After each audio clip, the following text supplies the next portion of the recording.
In Module 2, we have learned how to make calls, common call templates, telephone listening practice, how to minimize mumbling, leave clear messages, make the sale, new normal of video calls, cultural fluency for business calls, etc. To be specific, in Lesson 1, we've learned how to introduce ourselves on the phone for a person we have never met before or a person that we have met a few times but still want to be pretty formal. In this case, we need to get right to the purpose of our call. For a person that we know very well, will be quite a bit more informal, and we can use the first name. We can use I need to pick your brain, or I have a favor to ask you to ask something about them. And we also can use let's put our brains together to brainstorm together. We have to think about what is the purpose of the call, since the purpose of the call can be different every time. If it's something that we need to let them know about, we have some information that we need to share.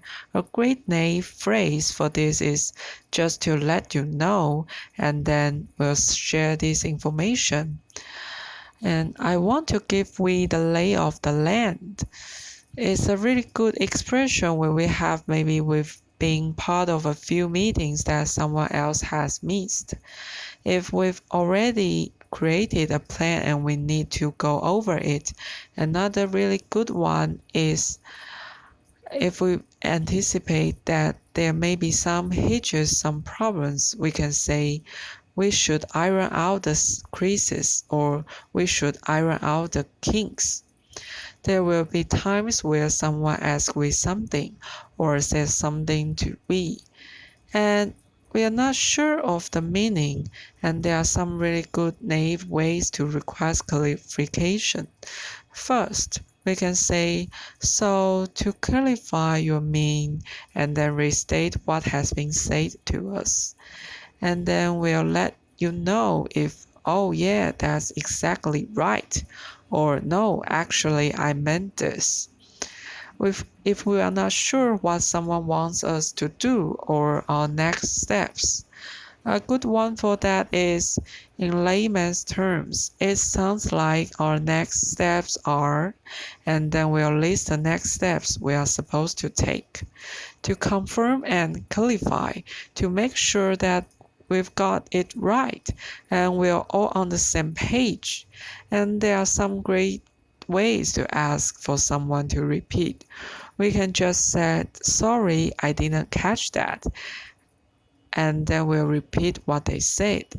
If we have a bad connection on the phone or through a video call, we can say, this connection isn't great. Would you mind saying that again? Or we can just say, sorry. And if we are going up at the end asking like a question, sorry, when it comes to ending the conversation, we make sure everyone has the same understanding what's going on. And we can say, great to connect with you. This is a good one for letting someone know that we are happy that we have been able to make this connection. And when we on the video call, we can say, let's call it a day. If we know that we are going to need to follow up, we can say, let's circle back on Monday, or let's circle back in 2 weeks. And that just means we're going to continue this conversation. We can also say, looking forward to continue this conversation, or nice chatting with you. Let's take this offline. And furthermore, we learned that how selling on the phone. First, always ask permission to continue.